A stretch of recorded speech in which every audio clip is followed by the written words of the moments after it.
Voilà, donc expliquez. Donc vous avez une approche par les couleurs et une approche par les coordonnées de naissance. Voilà, alors Sylvie Yonnet. l'approche par les couleurs, c'est parce que le docteur Bach, dans sa répartition des fleurs dans cette famille, a laissé justement des couleurs. Ça, c'est lui qui les a proposées.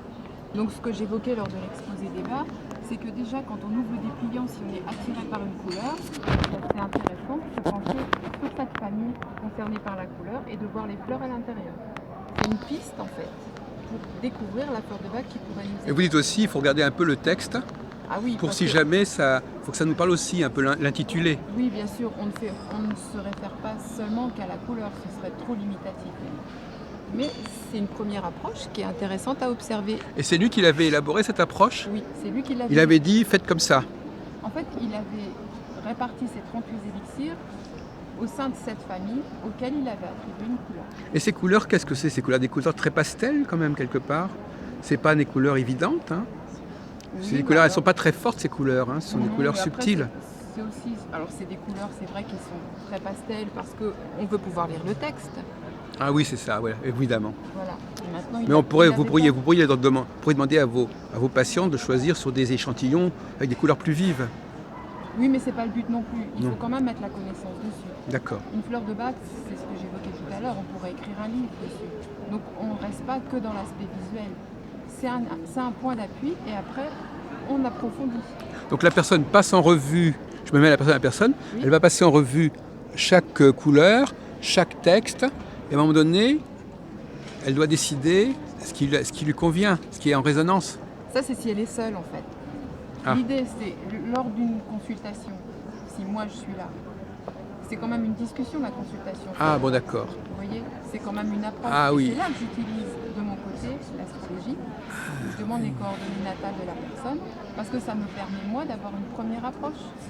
C'est-à-dire quelqu'un qui a un signe solaire feu ou quelqu'un qui a un signe solaire eau, eh bien c'est intéressant d'observer ça. C'est un endroit privé là. On a demandé l'autorisation Vous avez demandé l'autorisation. à une dame là derrière vous. Ah d'accord. Oui. ok, Non, ça ce ne serait pas permis. Oui, alors donc effectivement, là, c'est quand la personne est toute seule. Oui, ça c'est. Là, une en piste. effet, c'est une façon de se servir, mais vous auriez pu aussi, enfin, je mets le bouchon à plein, vous auriez pu aussi attribuer, non, ça n'a pas été fait, on n'a pas attribué les différentes catégories à tel ou tel signe zodiacal, par exemple. Non. Par Quoique vous contre, m'avez dit qu'il y avait un bouquin sur Alors- astrologie et fleurs de Bach. Vous oui, avez... mais c'est pas le fait d'attribuer telle ou telle fleur à un signe zodiacal, c'est parce qu'au début de sa vie, enfin au début de ses travaux, le docteur Bach a déjà mis au point, ou en tout cas proposé 12 fleurs, et il les appelait les 12 types d'âmes.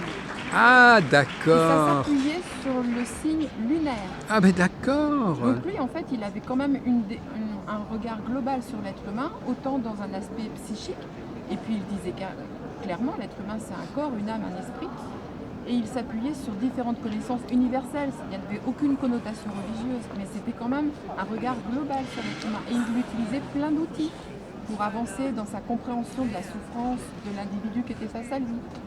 Et à un moment donné, il a dit après tout, un schéma à base 12, c'est pas mal. On va essayer de... On va dire, l'idée quand même, c'est à un moment donné, c'était de dire, essayons de trouver 12 types.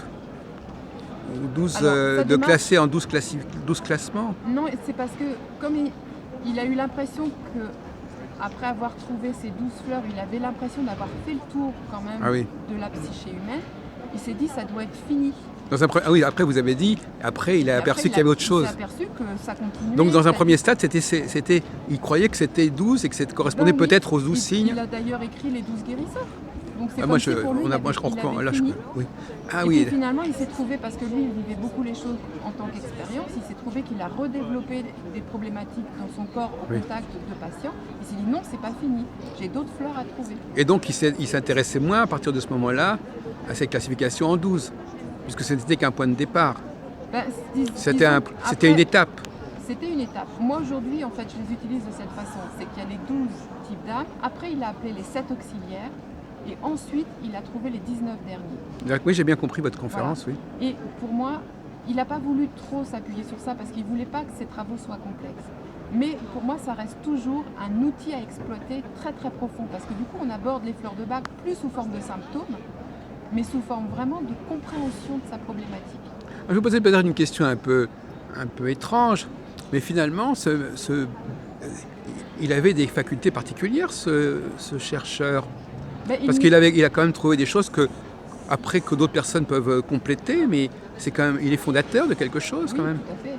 Donc Mais- il a un mérite particulier, il faut un oui. talent particulier pour arriver Mais un à ce courage. stade-là. Pour moi, c'était surtout un homme de courage, parce que vu qu'il avait une formation complètement empirique de médecin, il a osé remettre tout à fait en question le système, au sein duquel il était parfaitement reconnu et il avait une grande notoriété.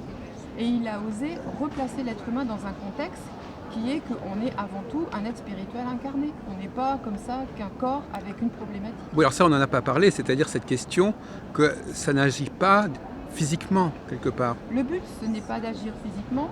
Le but, c'est d'expérimenter ce que le docteur Bach proposait, c'est-à-dire tout problème physique, c'est la conséquence d'un désordre intérieur, émotionnel, mental, psychique. Donc le but des élixirs, c'est d'appuyer et d'aller chercher comment rétablir un ordre, en tout cas une certaine stabilité émotionnelle, psychique, pour que la personne elle ait cette prise de recul et qu'elle observe la situation avec plus de lucidité. Alors, une question que j'ai bien à l'esprit, est-ce qu'il y a des gens, tout le monde ne rentre pas dans cette problématique? On va dire, il y a des gens qui ne veulent pas croire à ça. Après, c'est pas grave. Je dirais que c'est un outil qui est là pour les gens qui ont envie de s'y pencher. Et puis chacun trouve les outils qui lui parlent. Il y a des gens, ça va être les huiles essentielles. Eux, c'est vraiment ça qui leur parle. Alors les huiles essentielles, vous en disiez, c'est censé être beaucoup plus actif directement. Alors c'est pas pareil, c'est parce que les huiles essentielles, dans le procédé de fabrication, vous avez la présence de la plante. Oui. La fleur de Bach, c'est l'empreinte vibratoire. L'empreinte vibratoire, voilà. Donc on est vraiment dans un aspect beaucoup plus subtil. Vous parliez d'ailleurs tout à l'heure de l'homéopathie, c'est même pas de l'homéopathie à la Non, c'est limite. pas de l'homéopathie. Parce que C'est la mémoire de l'eau, je sais pas, c'est quoi? Non, c'est pas ça? Alors c'est basé sur deux vecteurs qui sont essentiels, la chaleur Benveniste, et je sais l'eau. pas quoi. Oui. Le soleil d'un côté, en ébullition c'est la chaleur du feu, du gaz de l'autre. Mais l'intérêt que moi je trouve aussi aux travaux du docteur Bach, c'est qu'il admirait Hahnemann. C'était quelqu'un qui l'a profondément inspiré, c'était son prédécesseur. Oui. Mais il y a un moment, il a vraiment exprimé que Hahnemann, il soignait le semblable, enfin la problématique par le semblable. Lui, il a dit non, aujourd'hui il faut aller plus loin. En fait, il faut aider l'être humain à se placer au-dessus. Donc on ne soigne plus par le semblable, le mal par le semblable, je ne sais plus l'expression qu'il employait exactement, mais par rapport au mal, on va chercher la vertu. Donc il y a trois niveaux, il y a l'allopathie, l'homéopathie et la bacologie. Et les fleurs de Bach, c'est aussi toute une dynamique qui moi m'a plu, parce que c'est un homme, quand on lit ses écrits, ça nous rend vraiment une capacité, on ressent vraiment une capacité intérieure à prendre en main une problématique et pas se sentir soumis, victime. On sort de la victime. Alors il a vécu de quelle année à quelle année à peu près? De 1886 à 1936.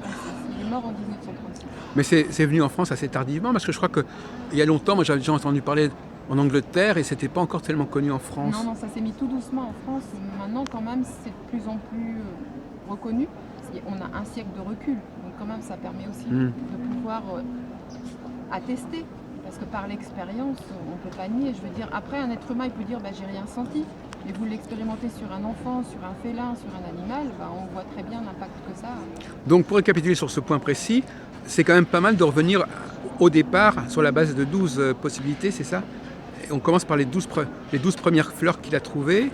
Et après, on passe à des choses plus compliquées ou... Non, en fait, après, quand on étudie ces travaux, on s'aperçoit que les 19 derniers, ça va plus être des élixirs qu'on va utiliser pour une problématique urgente là maintenant. Mais oui, c'est ça, oui. Alors que plus on remonte vers les 12, et plus on va chercher sa couleur individuelle, son type d'âme. Quelque chose d'essentiel. Sa fleur, en fait. Parce que lui, la première chose qu'il a fait quand il a démarré pour les fleurs de Bach, il s'est dit, il faut que je trouve la fleur qui me correspond. Mais là, il y en a combien, là? Il n'y en a pas 12? Non, mais là, combien? Là, vous avez les 38 Ah élixirs. oui, elles sont toutes classées par couleur. Elles sont toutes réparties. Ah d'accord, donc à partir des couleurs, on peut aller vers les 38 en fait. Oui, voilà, c'est une manière d'approcher chaque famille. Il y a 7 familles et les 38 fleurs sont réparties dans 7 familles. Maintenant, c'est vrai, quand on approfondit les fleurs de Bach, on va au-delà des familles, c'est-à-dire la subtilité est beaucoup plus poussée. Donc, oui, parce que pour chaque couleur, il y a 5 ou 6 possibilités en fait. Oui. Mais il y a aussi ce point de départ qui était qu'il avait élaboré un système avec les 12 signes zodiacaux et 12 fleurs de Bach, c'est ça? 12... C'est ça. Et ça, on ne s'en sert plus de ça. Si on continue à s'en servir? Chaque conseiller, chaque personne qui étudie les fleurs de Bach peut exploiter ce domaine-là. Donc C'est une vous, démarche vous, par individuelle. exemple, vous qui êtes sensible à l'astrologie, Oui, moi j'ai vous voulu savez, l'exploiter. vous reliez un petit peu le signe avec Tout à fait. une essence particulière, enfin une fleur particulière. Oui, en fait, je prends le signe solaire de la personne, je vois aussi où est la lune de la personne. La lune, et parce que lui, il travaille sur la lune, c'est ça? Voilà, et son ascendant. Et en fait, je ne sais pas si vous connaissez l'astrologie, c'est un Oui, je cercle connais pas mal, oui. zodiacal, et ce sont des axes en fait. Donc je trouve que les axes, par exemple, quelqu'un qui a Ah oui, un ça, côté bélier, donc l'impatience, c'était vraiment la fleur du docteur Edouard Bach, ben, on va voir en face la sclérante. bah oui, Parce qu'on ne fonctionne jamais de façon unilatérale, on fonctionne il y a 6 toujours axes, par oui. résonance. Et 6 pôles. Ouais. Un côté intérieur, un côté extérieur, c'est un jeu de miroir. Donc c'est toujours intéressant justement d'exploiter ça comme ça. Et moi j'aime aussi son aspect vertu, parce qu'il a mis ça en avant et ça personne ne l'a déployé. C'est-à-dire? Bah, c'est pour lui, si vous voulez, une fois que vous avez repéré la problématique, vous prenez l'élixir qui correspond, mais après vous lâchez la problématique. Parce qu'on sait très bien qu'à penser toujours au problème, on le nourrit, donc on le fait grossir. Donc normalement on a discerné, on a vu quel était le problème, on prend l'élixir, on le lâche et on concentre tout son être sur une qualité qu'on choisit de développer. Lui il appelait ça une vertu. Ah oui, d'accord. C'est-à-dire que la personne fait elle fait un projet thérapeutique. Elle fait un projet vraiment de rééquilibrage intérieur, de déployer en elle et de développer une force qu'elle pense ne pas avoir. Elle va demander son énergie dans cette direction. Oui, mais c'est pas tant son énergie, c'est aussi se questionner sur ça, c'est aussi lire sur ça. Quelle est la vertu que je veux avoir, que je veux Et m'approprier? oui, finalement, alors Bach il était simple, hein, il disait quelle qualité vous admirez chez quelqu'un. Quelle est la plus belle qualité que vous admirez chez quelqu'un? Par exemple, une personne impatiente, elle va peut-être dire moi c'est sa patience, qu'est-ce que j'admire, parce que moi je démarre au quart de tour. Eh ben, on va inviter la personne à justement explorer ça. Qu'est-ce que la patience? Avec différents cordes à son art. Ça peut être à travers un art, la pratique d'un art. Ça Donc peut elle va enrichir sa personnalité de cette façon. Voilà, ça peut être un Oh là travail. là. Donc on peut se transformer comme on veut à la limite. Et oui. Et c'est là que moi je me Sorte de- suis c'est appuyée magique. sur un ouvrage qui s'appelle, qui travaille sur les vertus, parce que j'ai eu l'impression que cet ouvrage, il était la suite du travail du docteur Bach. Oui. Donc c'est un vertu en fait, c'est un ouvrage qui aborde justement les 12 vertus, comme par hasard, c'est incroyable. Vous pouvez le signaler cet ouvrage éventuellement? Oui, juste que son titre est en train de m'échapper. Ah, d'accord. C'est un ouvrage de Pierre Lassalle et c'est Ah, Pierre Lassalle, je connais bien Pierre Lassalle. voilà, Oui. et c'est un ouvrage c'est sur les 12 vertus. D'accord. Pour une nouvelle humanité. Mais Oui. c'est vraiment justement, les vertus sont reliées au signe zodiaco. Et moi, quand j'ai lu cet ouvrage, alors que j'étais passionnée des fleurs de Bach, je me suis dit, mais c'est pas vrai, c'est la clé oui. pour poursuivre ce que Bach proposait. Et Bach, il a donné aucune méthode. Il a donné aucun outil. Et c'est pas si facile. Dire, moi, d'accord, j'aime bien cette qualité, mais comment je vais la construire en moi? Et bien là, à travers cet ouvrage, moi, j'ai trouvé que c'était vraiment une aide pour aller vers ça. Donc effectivement, parce qu'on pourrait dire, par exemple tout à l'heure en vous écoutant ça, je me disais, elle va aller choisir un homme ou une femme qui a cette vertu. Mais on peut choisir un partenaire qui a la vertu, ou bien on peut devenir soi-même cette vertu. Et oui, l'idée en fait, c'est de se transformer soi-même, puisque selon Bach, tous nos problèmes, ils viennent de forces en présence en nous qui créent un déséquilibre, voire qui nous prennent des forces justement. Et après, on a l'impression qu'on n'a plus la force de faire face à quoi que ce soit, ni de se transformer. Donc l'élixir, il va débrancher. Donc on peut dépasser son thème astral en quelque sorte. Alors ça pourquoi pas? Non, mais je veux dire, si vous dites qu'on peut acquérir des qualités qu'on n'aurait pas, si on admet que le thème astral correspond à ce que nous sommes, Oui. on peut aller au-delà de ce que nous sommes. Oui, sachant que le thème astral, c'est aussi tout un potentiel qu'on peut vivre à différents Oui. degrés. Donc il faut quand même grandir. qu'il y ait quelque chose déjà en germe dans le thème astral. Ce qu'on veut, on pourrait presque dire que si les gens veulent quelque chose, c'est que c'est déjà en eux quelque part. Sans doute, il y a sûrement une résonance, on fonctionne comme ça. Maintenant, moi, dans l'idée, je pense que l'être humain, ce qu'il veut, s'il se met vraiment au travail, il va le développer. Parce que c'est fort, la volonté d'un être humain. Et vous êtes arrivé à devenir autrement que vous étiez au départ? Vous avez... Ah, moi, c'est tout un travail. Je ne dis pas que j'ai fini. Mais en tout cas, c'est ce qui me plaît, c'est ce qui donne du sens à ma vie, c'est de pouvoir changer. C'est de pouvoir, face à une problématique, en comprendre le sens et justement rebondir dessus. Que c'est un message, que c'est bienveillant. Pour moi, ça a vraiment été justement quelque chose de très important mes lectures, mon travail, j'ai appris à méditer, j'ai appris à travailler sur moi parce que j'avais une conviction profonde, c'était que le monde spirituel existe et qu'il est bienveillant, mais rien ne me permettait quelque part de l'expérimenter librement. Alors donc, pour récapituler, comment fait-on pour se programmer sur une vertu particulière? On va choisir un régime spécial, un régime de fleurs spécialement, ou ça n'a rien à voir?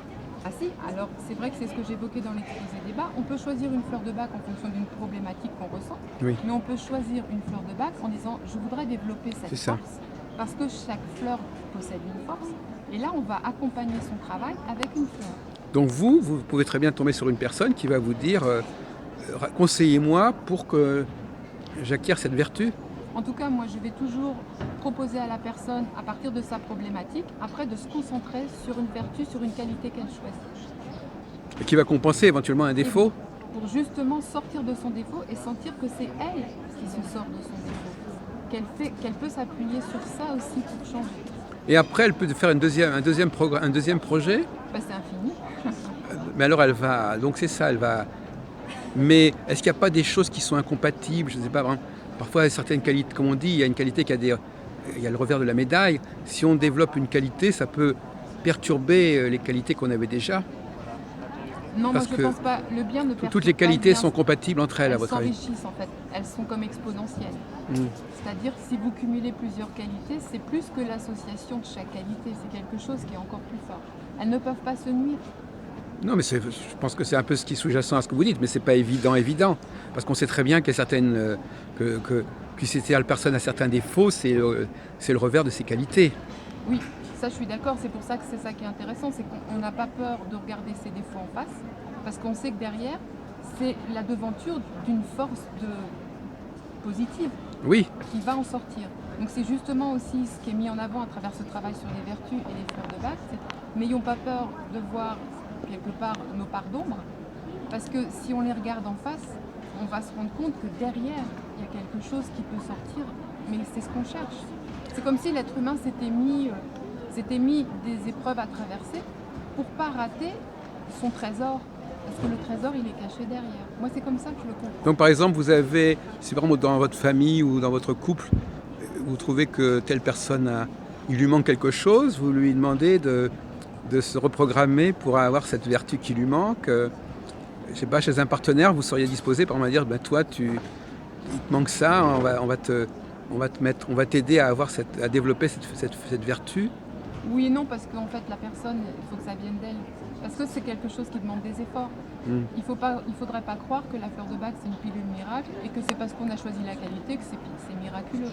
Non, ça va demander aussi un dynamisme. Donc là, il faut qu'il y ait la volonté de la personne en elle-même. Et D'accord. qu'est-ce qui fait que souvent on trouve des forces et envie d'avancer? C'est parce qu'on est face à quelque chose qui nous fait souffrir et on veut en sortir. Alors pour récapituler, au niveau le grand problème, si vous voulez, c'est la question de savoir comment ça fonctionne, Et oui. hein, comment ça agit. Alors c'est comme assez mystérieux quelque part, hein. Tout à fait. Mais c'est là que c'est important de se poser ces questions-là parce que du coup, ça nous amène à approfondir qu'est-ce qu'un élixir de fleurs de bac et quelles sont ces forces qui sont dans la nature que le docteur Bach a réussi, par ce complexe qu'il laisse à la portée de l'être humain, à rendre accessible à l'être humain. Donc c'est tout son processus en fait, hein, avec la solarisation et l'ébullition, puisqu'il y a deux méthodes pour les fleurs de bac. Solarisation, ébullition. Voilà, ce sont les deux façons, ce sont les deux processus qu'il a utilisés pour quelque part arriver à mettre dans un petit flacon, c'est un peu la potion magique, Oui, la panacée. les forces énergétiques. Donc quand on dit énergétique, en fait pour lui c'était les forces spirituelles qui vont aller aider l'être humain à prendre du recul par rapport à une problématique et ressentir qu'il a la force de. C'est quand même ça la force des fleurs de bac, ça nous aide à ressentir que la force on l'a. On n'est pas démunis. Et alors donc pour l'astrologie, ça pose aussi d'autres problèmes, l'astrologie, c'est-à-dire comment ça agit sur nous, comment nous sommes connectés au cosmos. C'est des sujets que vous avez abordés ou sur lesquels vous avez Moi j'ai réfléchi? étudié l'astrologie pendant plusieurs années. Maintenant je ne suis pas astrologue, c'est plus un outil de compréhension, de connaissance de soi, parce que j'ai étudié cette astrologie de connaissance de soi, c'est pas divinatoire du tout. C'est vraiment une compréhension avec des forces et des faiblesses.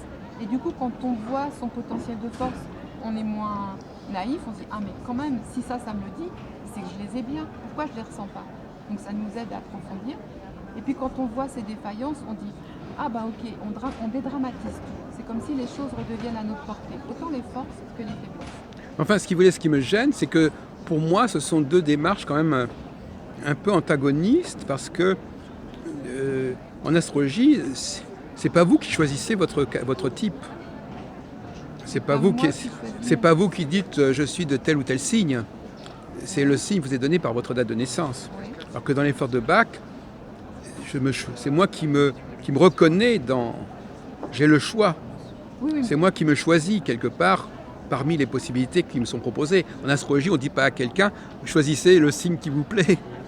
non, mais on pourrait dire à quelqu'un explorez ce signe-là si vous Oui, interpelle dans les oui, sens. ah bah peut-être, mais disons que moi j'utilise l'astrologie dans le sens où je vais pouvoir, par exemple, si la personne me parle d'une problématique comme elle a l'impression qu'elle n'a pas confiance en elle, qu'elle a des peurs terribles à dépasser, ben, je vais pouvoir voir par rapport à l'emplacement de sa lune, à l'emplacement de son soleil, De son ascendant, et puis un peu tout ça. Qu'est-ce qui est redondant? Qu'est-ce qui fait qu'en effet ça s'intercale? Et je vais pouvoir lui proposer si elle a envie, mais ça je le dis toujours à la personne. Est-ce que vous êtes d'accord que je veux mettre telle fleur parce que telle fleur, c'est la fleur de votre soleil natal. ah oui, Et il faut qu'elle le sache. ah oui. Parce que c'est par hasard si on est cancer ou si on est avec le soleil dans le signe du lieu. C'est aussi des forces qui nous appartiennent, mais qu'on a aussi à charge de faire grandir, de déployer. Sinon, ça reste quelque chose de flou. Donc le fait aussi d'en parler à la personne, ça peut lui permettre de ressentir qu'en effet, elle avait peut-être pas pensé, mais oui, en effet, ça lui correspond bien. Parce que c'est quand même un manque de connaissance de soi à la base. Alors le terme solarisation, ça veut dire quoi pour approfondir? Ça vient du mot soleil, c'est ça? Oui, je pense, puisque la solarisation, on est dans la nature, il y a le récipient avec de l'eau pure, les fleurs concernées posées à la surface de l'eau, et c'est le soleil. C'est la présence du soleil et cette rencontre entre l'élément eau et la fleur qui va permettre à toutes les qualités vibratoires de la plante, de la fleur choisie, de passer dans l'eau. Donc s'il n'y a pas le soleil, ça ne se fait pas. Et à partir de là, on le met en flacon. Enfin, Et à partir de là, on le met dans un flacon, moitié cognac bio, en tout cas un alcool pur bio, et moitié élixir. Et là, vous avez votre élixir. c'est vrai que le cognac joue un rôle important dans cette préparation. Depuis tout temps, en fait. Depuis toujours. L'alcool, c'est mercure. Oui, c'est l'alchimie, oui. Et oui, donc c'est à la fois le souvenir, et c'est aussi la vertu de restituer des forces d'origine, c'est-à-dire comme si c'était vraiment la plante en elle-même. Donc il y a à la fois le fait de conserver et à la fois de porter la mémoire d'une force, d'une qualité. Alors, pour terminer, là, quel est votre... Alors, où est-ce que vous êtes... Jusqu'où êtes-vous allé en astrologie? Vous êtes intéressé par les prévisions, par exemple, ou pas du tout? Les cycles, les choses comme ça Non, je ne suis pas assez calée pour ça. Je me suis plus intéressée à l'astrologie dans l'aspect de me connaître. Astropsychologie, oui. C'était la connaissance de soi, Oui. c'était aussi la compréhension dans le relationnel, la compréhension de l'autre, avec ses forces, ses atouts. Mais là, il y a aussi quand même une forme de contradiction. Moi, j'aime bien les contradictions, parce qu'en fin de compte, à la fois, il y a ce qu'on est Ouais. et il y a ce qu'on devient, Et oui. et ce qu'on veut être. Donc finalement, c'est presque... Est-ce que quelque part, les gens ne se construisent pas, plutôt qu'ils ne sont déjà là, constitués Bah, dans l'idéal, ce serait bien que tout le monde se construise. Maintenant, on sait qu'on est dans une famille donnée, à une époque donnée, avec plein de façons de voir les choses, de modes éducatifs. Et ça nous construit toute notre enfance. Puis une fois adulte, bah, on voit que ça nous alourdit, ça nous porte, ça nous porte pas. Et c'est à nous de faire le ménage. Et à partir du moment où on commence à faire le ménage, on peut dire, bah, moi j'ai envie d'être ça. Alors, il y a une question subsidiaire que j'aime bien poser. Est-ce que vous distinguez les hommes et les femmes? Non. Même si c'est important, en fait, un homme c'est un homme et une femme c'est une femme, par rapport, ça va être important, je vais les distinguer dans la manière dont la personne va aborder les choses, mais un être humain c'est avant tout un être humain. Oui, enfin, c'est votre... Et oui, sa c'est... souffrance, qu'elle soit... Il n'a jamais homme ou abordé femme, cette question-là, Édouard Bach. distingue Il n'a pas jamais, les hommes et la femme. jamais pensé à distinguer... Non, par contre, c'est vrai que la femme a des qualités bien féminines et l'homme va avoir des qualités bien masculines. Voilà. Mais dans l'idée, à l'intérieur, j'ai aussi des forces masculines et vous, à l'intérieur, vous avez aussi une sensibilité féminine. Oui. Donc on a un équilibre. L'idée, c'est de trouver l'équilibre. De toute façon, l'état de santé comme l'état d'être harmonieux, c'est l'équilibre. Donc le fait d'être né en tel mois, ou avec la lune en tel signe, ou l'ascendant en tel, ça agit. Enfin, je parle comme si j'étais complètement profane, ce qui n'est pas le cas. Mais comment, à votre avis, ça peut agir sur nous, d'être né sous tel signe, avec la lune dans tel signe? Moi, je ne le vois pas sur le fait que ça agit sur nous. Je le vois quand on connaît son thème, sur le fait que ça me rappelle que, ah oui, ça, je suis venue le travailler. Ah oui. Ah bon, alors là, on est ça, en plein ça dans me l'astrologie, dans le karmique, là. Je suis venu le travailler. Ben oui, C'est déjà c'était une comme sorte si- de... C'est une sorte Ben, de programme. Je suis sur Terre pour ça, je sais pas quoi. Ben, je suis venue pour explorer, si vous préférez, au terme travailler. C'est peut-être d'ailleurs Je ce que suis Pierre... venue C'est pour Pierre... apprivoiser Je me demande si c'est l'enfant. parce Moi, je suis que... Cancer, par exemple. Oui, vous êtes Cancer. Eh ben, je sens bien que le domaine de la famille, c'est quelque chose qui a été à explorer pour moi, à comprendre. Et je sens bien que tout l'aspect féminin, c'est très important pour moi. C'est une ambiance qui me correspond. Mais je vois toutes les forces et les faiblesses. Et quelque part, je suis ascendant Bélier. Et je vois la différence d'ambiance. Je ne suis pas du tout dans les mêmes ambiances. Mais ça m'a aidé à me construire. Et ça m'a aidé à accepter que oui, que l'aspect maternel féminin, c'était quelque chose d'important. Oui, mais alors néanmoins... oui. Donc Pierre Lassalle, c'est quand même... donc vous introduisez quand même une idée de... On est sur cette planète, on est sur cette Terre pour quelque chose, c'est ça? Ça fait partie de votre philosophie? Oui, en tout cas, je pense, dans l'idée, oui, on est sur Terre pour quelque chose, mais je pense surtout qu'on est sur Terre pour choisir de faire quelque chose. Oui. Et ça, c'était aussi tout l'état d'esprit du docteur Bach. C'est vraiment... Et c'est ce qui m'a plu aussi. Ah, et ça, il le dit ça. Ah oui, parce qu'à un moment donné, il a développé cette idée dans son travail. Il a laissé très peu. Dans les 12 guérisseurs, il y a juste un petit... Ah bon? Enfin, très peu, c'est quand même des pages qu'on lit très lentement parce que c'est dense, qui s'appelle Guéris-toi toi-même. Donc déjà, ça veut dire bien aussi son état... Ça montre son état d'esprit. Mais là, vous ne parliez pas tellement de guérison, parce que est-ce que le fait d'acquérir une vertu, c'est une forme de guérison? Ah bah pour moi, je peux vous dire... Enfin, oui, parce que c'est une justement, façon de présenter les choses, oui. ce qui est intéressant, c'est que Bach, il évoque le fait que la maladie, c'est une force en soi qui fait des dégâts.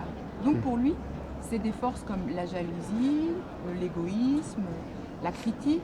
En fait, quand cet état d'esprit, vous le gardez en vous, ça fait des dégâts. On peut le ressentir. Donc à partir du moment où si on pose sur le fait que nos défauts peuvent abîmer notre santé, quand on développe des forces, forcément, on va améliorer sa santé. Ne serait-ce que pourquoi? C'est qu'on va être beaucoup plus en paix en soi, on va être beaucoup plus heureux et on va se sentir digne. Et la dignité d'un être humain, elle est très liée à son système immunitaire. C'est en quelque sorte, c'est non seulement les défauts, mais c'est aussi les limites. Il faut dépasser ses limites, quelque part. Voilà, quelque part, voir les dégâts de nos limites et parce qu'elles font des dégâts, se dire, non, j'ai vraiment envie de changer. J'ai vraiment envie d'en faire autre Et qu'est-ce qui vous avait séduit dans les publications de Pierre Lassalle? Ce côté mettre en pratique, expérimenter, avoir des outils pour justement se transformer. C'est ce que vous avez compris, c'est ce qu'il dit? C'est ce que ça me fait vivre. Ah oui? Par exemple, comment... Mais il y a très peu d'ouvrages qui n'ont pas d'outils techniques. C'est-à-dire, il propose un point de vue, il expose un point de vue, et puis derrière, il propose une technique où là, on peut soi-même expérimenter des choses. Ce fameux livre sur les 12 vertus. D'ailleurs, il y a un an, il y avait un stand de Pierre Lassalle ici. Oui, c'est Enfin, de gens qui travaillaient avec lui. Oui, de gens qui vendaient. Ce livre sur les 12 vertus, vous avez le chapitre avec les 12 vertus, et la dernière partie, ce sont que des exercices pratiques pour déployer ces forces-là dans sa vie. Et c'est très concret. Et moi, c'est ce que j'aime, c'est cet aspect. À quoi ça ressemble, ces exercices pratiques? Par exemple, ça peut être un exercice de faire l'image vraie de quelqu'un. Par exemple, vous avez un conflit avec quelqu'un. C'est très douloureux. Donc avec les fleurs de bac, vous allez calmer le conflit, prendre du recul. Et puis vous allez développer la vertu qui est la magnanimité. Donc la magnanimité, c'est la vertu qui correspond au signe du lion. Donc c'est la chicorée en fleurs de bac. Et si vous voulez étudier la magnanimité, vous avez de quoi le faire dans l'ouvrage. Et après, vous avez un exercice qui vous propose l'image vraie. Et l'image vraie, tout le monde peut le faire. C'est un exercice vraiment qui est décrit. Et quand on le pratique, parce que ça c'est un exercice que je pratique souvent et que je trouve que c'est à renouveler constamment, quand on revoit la personne, déjà, on fait vraiment la part des choses entre ce qu'on lui projette et ce qu'elle est. Il y a comme fait une fleur de bac, il y a un recul. C'est comme si on lave toutes les projections qu'on fait sur elle. Et comment fait-on pour faire cette distinction entre ces deux niveaux? Ça se vit à l'intérieur. Parce que le fait de nettoyer, je trouve c'est le talent de cet auteur, c'est de donner des outils qui nous permettent de vivre des choses très concrètes. Mais alors il faut plusieurs séances quelque part. Non, c'est une séance. Vous êtes chez vous, vous faites cet exercice-là. On vient pas vous voir. Non, là les gens ils sont autonomes. Ah, d'accord. Non, là En une seule séance, on arrive à faire tout ça. J'ai moi pas- la séance de fleurs de bac, je leur conseille un élixir pour les aider. Après, si les gens me disent qu'ils ont telle ou telle problématique, je leur expose que dans ce livre-là, ils peuvent essayer. Mais dans ce cas-là, le livre, ils l'ont et ils font l'exercice. Ah oui, chez eux. d'accord. C'est Oui. pas moi qui fais Ah oui, l'exercice. d'accord. L'exercice est construit pour que la personne elle soit chez elle. Ah tranquille, oui, et elle fait à d'accord. son Ah rythme. oui. Elle peut le faire plusieurs fois si elle a Oui, besoin oui. d'état. Mais en tout cas, l'image vraie, en l'occurrence, ça permet de voir la personne. Quand on la revoit après, c'est comme si on a l'impression de la voir pour la première fois. Il y a une couche qui a sauté. Et on voit la personne de façon nouvelle. Et en fin de compte, elle l'aura fait par elle-même. Elle l'a fait elle-même. L'exercice est décrit, elle le fait chez elle tranquillement. Et on Ah, peut ça s'améliorer. paraît, Une fois ça marche, une fois ça marche pas parce qu'on était moins concentré, Oui. moins bien disponible. Et ben, on Donc elle renouvelle. va quand même, elle va faire plusieurs séances elle-même, toute de son côté. Elle fait les séances qu'elle veut. Elle va Oui, à son c'est ça. rythme. Elle peut faire pas mal de choses. Oui, c'est un outil de travail impressionnant. Et donc, elle va distinguer, elle va apprendre à distinguer ce qu'elle est, ce qu'elle n'est pas, Alors, ce qu'elle a à faire. Tout ça, ça va apparaître au niveau de sa conscience. là, vous parlez de l'exercice sur l'image vraie? Non, je parle de l'exercice que vous disiez tout à l'heure, que la personne, finalement, à un moment donné, elle prend conscience de ce qu'elle est, de ce qu'elle n'est pas, de ce qu'elle doit être, ou de ce qu'elle veut être. Je sais pas. Ah, ça, c'est le potentiel de développer des forces en Oui. soi. Oui, parce qu'après, quand on a fait avec une force, ben, on sait qu'on est capable d'y arriver. Donc, on a envie de développer d'autres capacités. Oui. On a envie de déployer ça. Mm. C'est ça qui est intéressant, en fait. Mhm.